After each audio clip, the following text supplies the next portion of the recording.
Hi guys, welcome to code for your growth YouTube channel. So మనం basics concepts of Java అన్ని complete చేసుకున్నాం కదా. ఈ రోజు క్లాస్లో మనం ఎరేస్ గురించి చెప్తాను. ఓకే, ఈరోజు కాన్సెప్ట్ ఏంటి? ఎరేస్. అసలు ఎరే అంటే ఏంటి? సో లెట్స్ మీకు ఒక ఎగ్జాంపుల్ ఇచ్చాను. నేను ఒక స్టూడెంట్ యొక్క మార్క్స్ స్టోర్ చేసుకోండి అనేసి అన్నాను అనుకోండి, మీరు ఏం యూజ్ చేస్తారు? అప్పుడు మీకు డేటా టైప్స్ క్లాస్ అనేది మీకు గుర్తుకొస్తుంది, అంతేనా? స్టూడెంట్ యొక్క మార్క్స్ అంటే స్టూడెంట్ యొక్క మార్క్స్ అనేవి ఆల్వేస్ 0 to 100 మధ్యలో ఉంటాయి, అంతేనా? 0 to 100 మధ్యలో ఉంటాయి. అవి ఆల్వేస్ ఇంటిజర్స్, అంతేనా? అంటే 0 1 2 3 ఇలా ఉంటాయి, అంతే కదా?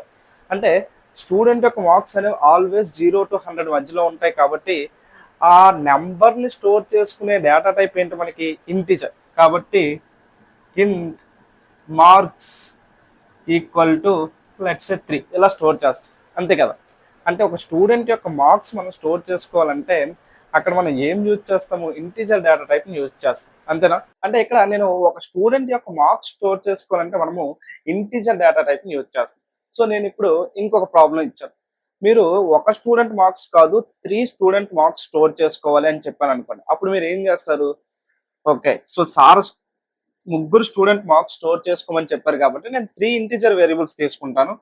S1, S2, S3 ఇలా 3 తీసుకున్నాను. S1 అనేది నాకు స్టూడెంట్ 1 యొక్క మార్క్స్, S2 అనేది నాకు స్టూడెంట్ 2 యొక్క మార్క్స్, S3 అనేది నాకు స్టూడెంట్ 3 యొక్క మార్క్స్ అని చెప్తారు, అంతేనా? సో అంటే నాకు నెంబర్ ఆఫ్ స్టూడెంట్స్ పెరుగుతున్న కొద్దీ మీరు ఏం చేస్తున్నారు? ఇక్కడ నెంబర్ ఆఫ్ వేరియబుల్స్ అనేవి ఇంక్రీజ్ చేస్తున్నారు, అంతేనా? అంటే నాకు 3 మార్క్స్, ముగ్గురు స్టూడెంట్స్ యొక్క మార్క్స్ కావాలంటే నేను 3 వేరియబుల్స్ స్టోర్ చేసుకున్నాను. ఓకే, అలా కాకుండా నాకు లెట్స్ నా క్లాస్లో 70 మెంబర్స్ ఉన్నారు, 70 మెంబర్స్ యొక్క మార్క్స్ అన్ని స్టోర్ చేసుకోవాలనుకుంటే అప్పుడు మీరు ఏం చేస్తారు?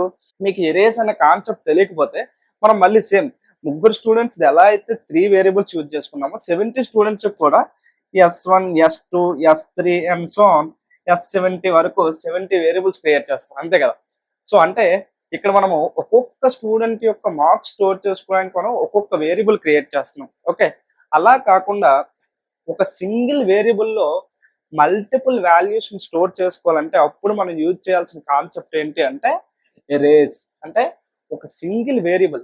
ఓకే, అంటే లెట్స్ నాకు ఇంట్ మార్క్స్, లెట్స్ నాకు మార్క్స్ అనే వేరియబుల్లో నాకు హండ్రెడ్స్ ఆఫ్ స్టూడెంట్స్ యొక్క మార్క్స్ అనేవి స్టోర్ చేసుకోవాలి. ఓకే, ఆ విధంగా మనము ఒక మల్టిపుల్ వాల్యూస్ అన్ని కలిపి కూడా ఒక సింగిల్ వేరియబుల్లో స్టోర్ చేసుకోవాలంటే అప్పుడు మనం యూజ్ చేయాల్సిన కాన్సెప్ట్ ఏంటి? ఎరేస్. ఓకే సార్, ఏంటి సార్ మీరు ఇప్పటి వరకు మీరు చెప్పిన నాకేంటి ఇంట్ మార్క్స్ ఈక్వల్ టు 3 అంటే ఒక వాల్యూ మాత్రమే ఆ వేరియబుల్లో స్టోర్ అవుతుంది అని చెప్పారు. ఇక్కడ ఏంటి సార్ మీరు ఎరేస్ అన్న కాన్సెప్ట్ యూజ్ చేస్తే నాకు సింగిల్ వేరియబుల్లో మల్టిపుల్ వాల్యూస్ స్టోర్ అవుతాయని చెప్తున్నారు. ఇక్కడ సింగిల్ వేరియబుల్లో మల్టిపుల్ వాల్యూస్ మనం అసలు ఎలా స్టోర్ చేయగలము అని మీకు డౌట్ రావచ్చు. ఓకే, సింగిల్ వేరియబుల్లో మనం మల్టిపుల్ వాల్యూస్ ఎలా స్టోర్ చేసుకోవచ్చు అంటే మనం ఎరేస్ అన్న కాన్సెప్ట్ యూజ్ చేసుకొని స్టోర్ చేసుకోవచ్చు. ఓకే, అది ఎలా ఏంటి అనేది మనము క్లియర్గా చూద్దాం. Okay, first of all erase గురించి మీరు అంటే ఎరేస్ యొక్క డిక్లరేషన్ అవన్నీ తెలుసుకునే ముందు ఇంకొక పాయింట్ తెలుసుకోవాలి. నేను ఇప్పటి వరకు ఏం చెప్పాను? ఎరేస్ యూజ్ చేసి మనం మల్టిపుల్ వాల్యూస్ స్టోర్ చేసుకోవచ్చు అని చెప్పాను, అంతే కదా? అంటే మల్టిపుల్ వాల్యూస్ స్టోర్ చేసుకోవడానికి మనకు యూజ్ చేసే డేటా టైప్ ఏంటి? Erase. Okay, multiple values use చేసుకోవడానికి మనం యూజ్ చేసే data type erase. Okay sir, బాగానే ఉంది. మల్టిపుల్ వాల్యూస్ స్టోర్ చేసుకోవడానికి మనం యూజ్ చేసే డేటా టైప్ ఎరేస్.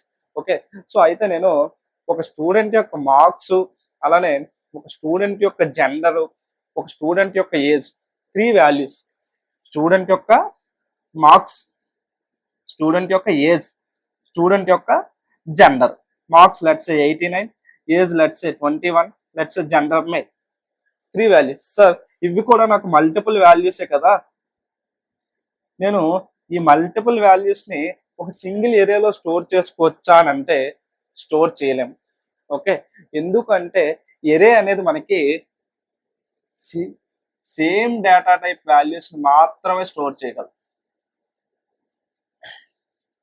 ఎరే అనేది మనకి ఏంటి అంటే సేమ్ డేటా టైప్ వాల్యూస్. అంటే నువ్వు మల్టిపుల్ స్టూడెంట్ యొక్క మార్క్స్ మాత్రం, అంటే ఒక మల్టిపుల్ స్టూడెంట్ యొక్క మార్క్స్ స్టోర్ చేసుకోవాలనుకుంటే అప్పుడు మనము ఓన్లీ ఇంటిజర్ మార్క్స్ అన్ని కూడా ఇంటిజర్ వాల్యూసే కాబట్టి మనం మార్క్స్ అనే ఒక ఎరే క్రియేట్ చేసుకుని మార్క్స్ స్టోర్ చేసుకోవచ్చు. లేకపోతే నాకు ఓన్లీ జెండర్ మాత్రమే స్టోర్ చేసుకోవాలనుకున్నాం అనుకోండి మల్టిపుల్ స్టూడెంట్స్, అప్పుడు మనము క్యారెక్టర్ ఎరే క్రియేట్ చేసుకొని, ఎందుకు జెండర్ అనేది ఎయిదర్ ఎంఆర్ఎఫ్, ఓకే, కాబట్టి అక్కడ మనం క్యారెక్టర్ ఎరే అనేది క్రియేట్ చేసుకుని మనము ఆ మల్టిపుల్ స్టూడెంట్స్ యొక్క జెండర్స్ అనేవి స్టోర్ చేసుకోవచ్చు. అంతేగాని నాకు సార్ ఈ మూడు కూడా మల్టిపుల్ వాల్యూసే, సో నేను ఈ మూడు వాల్యూస్ ని కలిపి ఒక ఎరేలో స్టోర్ చేసుకుంటాను అంటే అది అవ్వదు. ఎందుకు అంటే ఎరే అనేది ఎప్పుడు కూడా సేమ్ డేటా టైప్ వాల్యూస్ మాత్రమే స్టోర్ చేస్తారు. Okay, same data type values, same data type multiple values ని స్టోర్ చేసుకోవడానికి మనము ఎరేస్ అనే కాన్సెప్ట్ ని యూజ్ చేస్తాం. ఓకే, సో ఇది మనకి ఎరేస్ యొక్క యూసేజ్. అంటే ఎరేస్ ని ఎప్పుడు యూజ్ చేస్తాం, ఏదైనా ఒక ఎగ్జాంపుల్ మీరు చేస్తునేటప్పుడు multiple same data type values ని స్టోర్ చేసుకోవాల్సిన యూసేజ్ వస్తే అప్పుడు మీకు మైండ్ లోకి రావాల్సిన కాన్సెప్ట్ ఏంటి, ఎరేస్ అన్న కాన్సెప్ట్ అనేది మీకు మైండ్ లోకి రావాలి. ఓకేనా? ఓకే, నెక్స్ట్ ఇప్పుడు మనం ఆ ఎరేని ఎలా డిక్లేర్ చేయాలి అంటే, ఇక్కడ మనం చూడండి వేరియబుల్స్ ని ఎలా డిక్లేర్ చేయాలి, వేరియబుల్ లోకి ఒక వాల్యూని ఎలా ఇనిషియలైజ్ చేసుకోవాలి, అవి మనం variables and data types class లో చెప్పుకున్నాం కదా. అలానే సేమ్ మీకు అంటే మీకు డౌట్ వచ్చి ఉంటుంది, ఒక ఎరేలో మల్టిపుల్ వాల్యూ స్టోర్ చేసుకోవచ్చు అని చెప్పారు, కానీ ఎలా స్టోర్ చేయాలి, ఓకే, ఆ డౌట్ వచ్చి ఉంటుంది. సో వాటి యొక్క డిక్లరేషన్ డెఫినేషన్ అనేది చూద్దాం. ఓకేనా? సో ఇప్పుడు మనం ఒక వేరియబుల్ ని ఇంట్ ఏ అంటే ఏంటి, ఏమని చెప్పాము, ఏ అనే ఒక వేరియబుల్ డిక్లేర్ అవుతుందని చెప్పాం. దీన్ని మనం ఏమన్నాం, డిక్లరేషన్ అన్నాం, అంతేనా?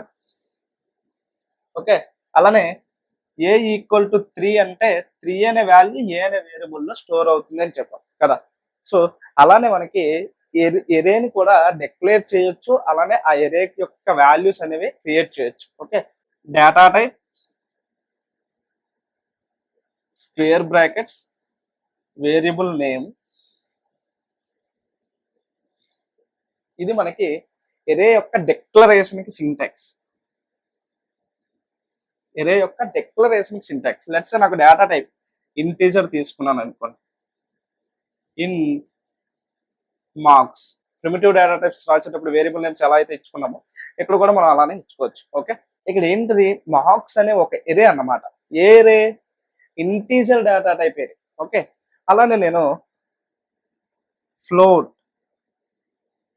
సిజిపిఏ, లెట్స్ సే సిజిపిఏ ఒక 100 స్టూడెంట్స్ ఉన్నారు, వాళ్ళ 100 స్టూడెంట్స్ యొక్క సిజిపిఎస్ నేను స్టోర్ చేసుకోవాలనుకోండి, ఫ్లోట్ ఎరే క్రియేట్ చేయొచ్చు. ఓకే, లెట్స్ సే వాళ్ళ గ్రేడ్స్ ఏంటి, క్యారెక్టర్ డేటా టైప్, అంతేనా? క్యారెక్టర్ డేటా టైప్ గ్రేడ్స్ అనే ఒక ఎరే క్రియేట్ చేసుకుని, గ్రేడ్స్ అనే ఒక వేరియబుల్లో క్యారెక్టర్ డేటా టైప్ యొక్క ఎరేని క్రియేట్ చేశాను. ఇదేంటి మనకి గ్రేడ్స్ అనే ఎరే. ఓకే, అంటే క్యారెక్టర్ డేటా టైప్ ఎరే ఇక్కడ. ఓకే, అంటే ఒక 100 స్టూడెంట్స్ యొక్క గ్రేడ్స్ నేను స్టోర్ చేసుకోవాలనుకోండి, అప్పుడు నేను ఎలా యూజ్ చేసుకోవచ్చు, క్యారెక్టర్ ఎరే అనేది యూజ్ చేసుకోవచ్చు. సో ఈ విధంగా వల్ల ఎరేని డిక్లరేషన్ అనేది చేయొచ్చు. ఓకే, ఓకే సార్ బాగానే ఉంది, ఎరేని డిక్లేర్ చేశారు. సో ఇప్పుడు ఎరేలోకి వాల్యూస్ ఎలా ఇవ్వాలి, దీన్ని మనం డిక్లరేషన్ అంటాము. నెక్స్ట్ మనకి ఏంటి అంటే డెఫినిషన్. ఓకే, అంటే ఎరే మీరు క్రియేట్ చేసి ఎరే డిక్లేర్ చేశారు, బాగానే ఉంది, కానీ ఆ ఎరేలో ఎన్ని వాల్యూస్ ఉన్నాయి అని చెప్పాలి అంటే అప్పుడు మనం డెఫినిషన్ యూజ్ చేసుకుని చెప్తాం. ఓకే, లెట్స్ సే ఇంట్ మార్క్స్ ఈక్వల్ టు న్యూ ఇంట్ ఆఫ్ 100 అన్నాను అనుకోండి. లెట్స్ సే ఇంట్ మార్క్స్ ఈక్వల్ టు న్యూ ఇంట్ ఆఫ్ 100 అన్నారు. అంటే ఏంటి, 100 సైజ్ తో మనకు ఒక ఏరియా అనేది క్రియేట్ అవుతుంది. అంటే ఈ మార్క్స్ అనే వేరియబుల్లో మనము 100 వాల్యూస్ అనేవి స్టోర్ చేసుకోవచ్చు. 100 ఏ వాల్యూస్, ఇంటీజర్ వాల్యూస్ అనేవి స్టోర్ చేసుకోవచ్చు. ఇక్కడ ఇంటీజర్ డేటా టైప్ అని పెట్టాను కాబట్టి మనము ఇంటీజర్ వాల్యూస్ అనేవి స్టోర్ చేసుకోవచ్చు. Okay, next float CGPA equal to new float of 100. అంటే ఇక్కడ మనము 100 ఫ్లోట్ వాల్యూస్ అనేవి స్టోర్ చేసుకోవచ్చు.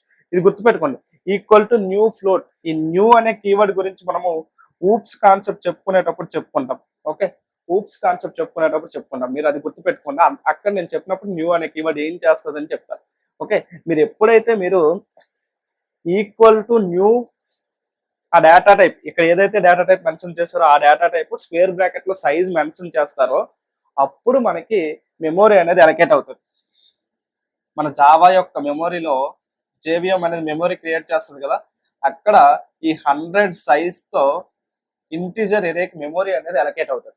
ఓకే, సో ఆ విధంగా మనకి ఈ డెఫినేషన్ రాసినప్పుడు మాత్రమే మనకి మెమొరీ అనేది అలకేట్ అవుతుంది. మీరు ఓన్లీ డిక్లరేషన్ రాశారనుకోండి, మెమొరీ అలకేట్ అవ్వదు. ఎందుకు? దానికి అక్కడ ఎన్ని వాల్యూస్ స్టోర్ చేసుకోవాలని చెప్పలేదు. ఎప్పుడు మీరు చెప్పారు? డెఫినేషన్ రాసినప్పుడు మాత్రం మనం చెప్తున్నాం ఎన్ని వాల్యూస్ స్టోర్ చేసుకోవాలని. కాబట్టి మనకి అప్పుడు మాత్రం మనకి జేవిఎం అనేది మనకి మెమొరీ అలకేట్ చేస్తుంది. ఓకే, ఓన్లీ డిక్లరేషన్ రాస్తే మనకి మెమొరీ అనేది అలకేట్ చేయదు. ఓకే, సో ఓన్లీ డిక్లరేషన్ అయితే మీరు ఎలా రాయాలి, డిక్లరేషన్ విత్ డెఫినేషన్ అయితే మనం సింటాక్స్ అనేది ఎలా రాయాలి. ఓకే, సో ఇది మీరు గుర్తుపెట్టుకోవాలి. ఓకేనా, మనం ఎగ్జాంపుల్స్ చేస్తాము, అప్పుడు మీకు తెలుస్తుంది. ఓకే, నేను ఒక్కొక్క పాయింట్ ఇంట్రడక్షన్ అనేది మీకు క్లియర్గా చెప్తున్నాను. మీరు ఒక్కొక్క పాయింట్ అర్థం చేసుకుంటే నెక్స్ట్ మనం ప్రోగ్రామ్ రాసేటప్పుడు వాటి గురించి మీకు క్లియర్గా తెలుస్తుంది. ఓకేనా.